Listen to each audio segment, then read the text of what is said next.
In the heart of a lush African village, where the rivers flowed like silver and the trees whispered ancient secrets, lived a young girl named Aduni. She was known for her beauty, kindness, and gentle spirit, qualities that made her beloved by all. But despite her pure heart, Aduni's life was far from easy. Her mother had passed away when she was just a child, leaving her in the care of her father, Baba Alyamo. Desperate for companionship, he remarried a woman named Mama Kima, who came with a daughter of her own. At first, it seemed like Aduni had gained a new family, but it didn't take long for her to realize the truth. Mama Kima despised her. Jealous of Aduni's beauty and kindness, Mama Kima forced her to work like a servant while her own daughter, Fizeo, lived in comfort. While Fizeo wore the finest clothes, Aduni wore rags. While Fizeo dined on the best meals, Aduni ate scraps. No matter how hard she worked, it was never enough. But Aduni never complained. She found joy in nature, in the songs of birds and the warmth of the sun. One fateful day, a young prince passed through the village and noticed Aduni fetching water from the river. He was struck by her grace and kindness, stopping to speak with her. Mama Kima saw this, and her heart burned with jealousy. She must never outshine my daughter, she whispered to herself. That night, as the moon cast eerie shadows on the village, Mama Kima made a wicked decision, one that would change Aduni's life forever. That night, as the village settled into sleep and the stars shimmered in the dark sky, Mama Kima sat awake, her heart boiling with jealousy. The way the prince had looked at Aduni, the admiration in his eyes, it was more than she could bear. That girl must never be greater than my Fizeo, she muttered under her breath. With a wicked plan forming in her mind, Mama Kima wrapped a dark cloth around her shoulders and slipped out of the house, disappearing into the shadows. She walked swiftly toward the edge of the forest, where an old shrine sat hidden beneath the roots of a giant baobab tree. It was a place feared by many, for it was said that the spirits of the night dwelled there. Mama Kima knelt before the shrine, her voice trembling as she spoke. "O great spirits, hear me. I seek your power. Curse that wretched girl, Aduni. Make her ugly. Make her weak. Let her be worthless in the eyes of all, so no one will ever love her." A cold wind rushed through the shrine, carrying with it a whisper. "Your wish shall be granted, but all curses have a price." Mama Kima felt the air grow thick, as if unseen eyes were watching her. But blinded by jealousy, she ignored the warning. "Do what you must. Just make sure she suffers." As she turned to leave, the wind carried a final whisper. "So it shall be. The curse takes hold." The next morning, as the golden sun rose over the village, Aduni went about her usual chores, completely unaware of what had been set into motion. But as she carried a basket of firewood, she suddenly felt a strange weakness in her limbs. Her vision blurred, and a sharp pain shot through her body. "What is happening to me?" she gasped, dropping the basket. She stumbled to the river, peering into the clear water. What she saw made her heart stop. Her face, once bright and beautiful, was now covered in dark patches. Her once smooth skin had become rough and aged. Her hands trembled, her body weak. The curse had begun. When she returned home, Mama Kima gasped in fake horror, covering her mouth. "Oh, what has happened to you, child?" she sneered, pretending to be concerned. Aduni's father, Baba Alyamo, was shocked. "This must be a punishment from the gods," he murmured in fear. Mama Kima seized the moment. "She cannot stay here. What if her curse spreads to us?" she cried dramatically. "She will bring ruin to this house." Baba Alyamo hesitated, but he was a man ruled by tradition and fear. If the gods had cursed Aduni, what choice did he have? That very night, Mama Kima took Aduni deep into the forest. The trees loomed high above them, the sounds of the night creatures echoing all around. Aduni stumbled, her body still weak, but her stepmother did not look back. Finally, they reached a dark clearing. Mama Kima turned to her, her face cold. "You are cursed, Aduni. You do not belong in my house. Stay here, and let the spirits take you." With that, she turned and left, disappearing into the darkness. Aduni fell to her knees, tears streaming down her face. She was alone, abandoned, cursed. But what Mama Kima didn't know was that the spirits had not cursed Aduni to destroy her. They had cursed her, to awaken something far greater. The forest was dark and endless. Cold winds howled through the towering trees, their twisted branches clawing at the sky like ancient fingers. Aduni sat alone, shivering beneath the weight of her stepmother's curse. Her once smooth skin felt rough, her body weak, and the pain in her limbs made every movement a struggle. "Why has this happened to me?" she whispered, hugging herself. Tears streamed down her cheeks, soaking into the damp earth. The rustling of leaves startled her. Glowing eyes peered at her from the darkness. She wasn't alone. The night creatures of the forest had begun to stir. Suddenly, a soft voice floated through the air. "Do not fear, child." Aduni gasped and turned. From the shadows emerged an old woman, wrapped in a cloak made of woven vines and golden beads. Her eyes glowed like the moon, and her dark skin shimmered with an otherworldly glow. She was not just any old woman, she was a seer, a guardian of ancient magic. Who are you?" Aduni stammered. The woman smiled. "You are more than you know, Aduni. Your curse is not a curse at all." Aduni blinked in confusion. "Not a curse? But how?" The woman raised her hands, and suddenly, the forest around them began to glow. The trees pulsed with light, the flowers unfurled their petals, and the night air filled with the scent of wild honey. Then, Aduni felt it. A warmth spread through her body, as if the earth itself had reached up to embrace her. The weakness in her limbs disappeared. The pain faded. A strange energy hummed beneath her skin, coursing through her veins like fire and light. She gasped. Her hands, they were glowing. "What is happening to me?" she whispered. The woman's eyes twinkled. "Your stepmother sought to curse you, but she unknowingly awakened your true power."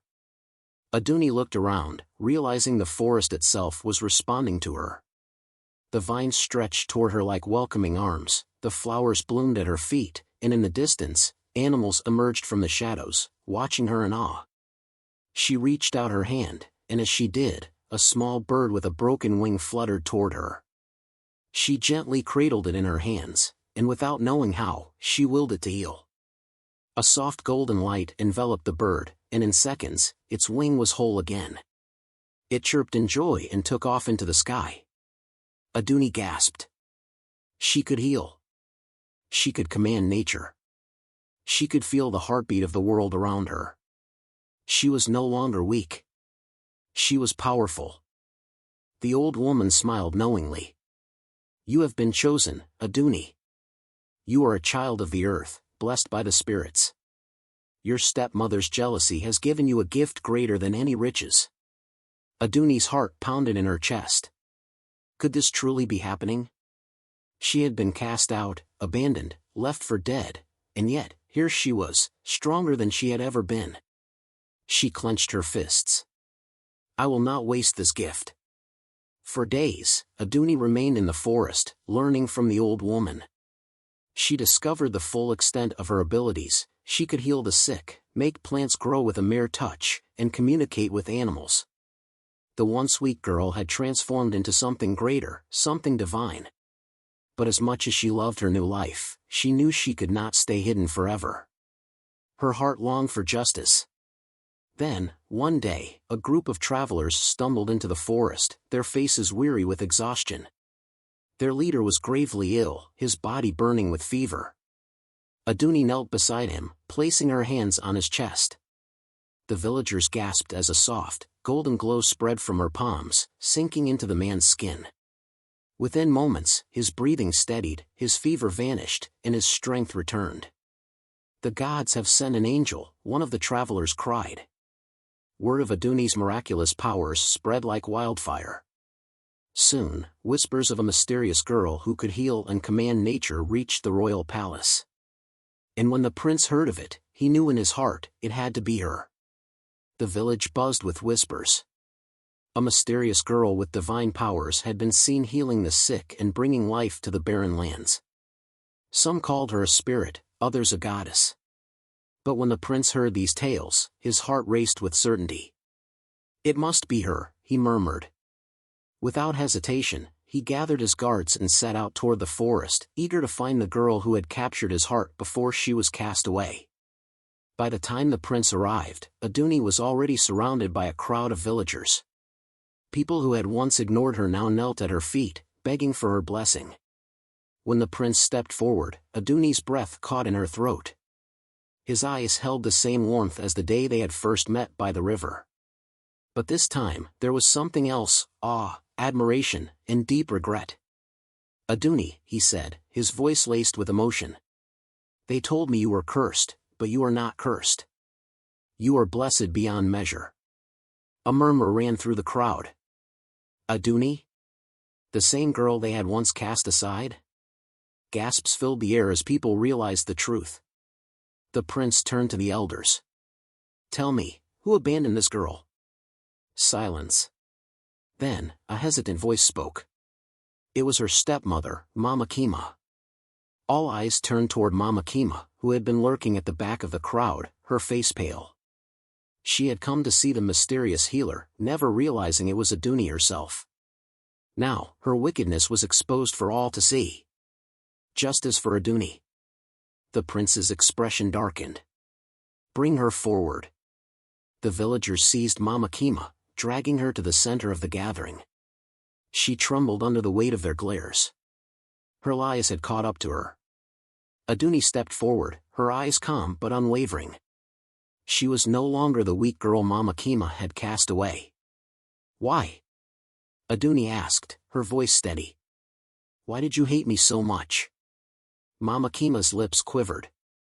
I only wanted the best for my daughter. And for that, you tried to destroy me?" Iduni's voice was soft, but it carried power. "You cursed me, abandoned me, yet, in the end, it was your hatred that gave me the greatest gift of all." A hush fell over the crowd. Mama Kima's own curse had failed. Instead of ruining Iduni, it had made her more powerful than ever. The elders stepped forward. "Your wickedness cannot go unpunished." Some villagers called for exile. Others demanded she be banished into the same forest she had abandoned Iduni in. But before they could decide, Iduni raised her hand. "No." Gasps rippled through the crowd. "I will not let hatred rule my heart," she said. "I forgive her."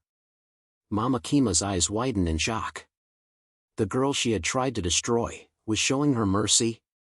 But, Iduni continued, her gaze firm, "Forgiveness does not mean I will forget. You will live the rest of your days seeing the life you tried to take from me flourish before your eyes. You will see me rise, and you will know that nothing you did could break me." Tears slipped down Mama Kima's face. She had lost. The prince turned to Iduni. "Come with me. You deserve a life of love and honor." Iduni smiled. She had found her strength, her purpose. And now, she was ready for a new chapter. As she walked away, Mama Kima fell to her knees, her heart heavy with regret. She had tried to curse Iduni, but in the end, the only person she had doomed was herself. Iduni's biggest curse had become her greatest blessing. "Let me know when you're ready for the grand ending, 400 words. Smiling face with smiling eyes fire. You said. Yes. ChatGPT said. I'll now write the grand ending, 400 words. Stay tuned. Smiling face with smiling eyes fire. The grand ending, 400 words. As Iduni walked through the village, heads bowed in respect, eyes filled with wonder. The girl they had once pitied, once cast aside, had returned not as a beggar, but as a woman of power, grace, and kindness. She had been cursed, yet she stood victorious. The prince extended his hand toward her. Come with me, Iduni. Be my wife, my queen. Gasps filled the air. A mere girl, abandoned and forgotten, was now being offered the highest honor. Iduni smiled gently. I am honored, my prince, but my place is with my people. A murmur of surprise spread through the crowd, but the prince simply nodded, admiration deepening in his eyes. then allow me to stand by your side, wherever that may be." Tears welled in the eyes of the villagers. Aduni, the girl who had been cast away, had chosen love, but not at the cost of her purpose. Mama Kima's fate. As the celebration of Aduni's return filled the air, Mama Kima sat in the shadows, her face pale. She had lost everything. Her daughter, Fizeo, refused to look at her, ashamed of what she had done. The villagers who once believed her lies now saw her for who she truly was.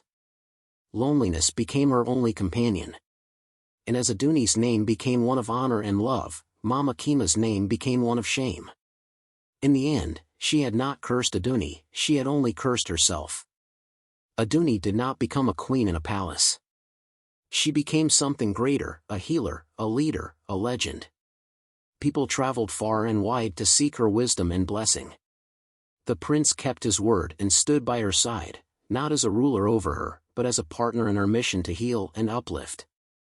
The girl who had once been abandoned had become the light of her people. And so, the tale of Aduni lived on, passed from generation to generation, reminding all who heard it. No curse can destroy the heart that chooses kindness. No hatred can break the spirit that chooses love. And sometimes, the greatest blessings come from the deepest pain.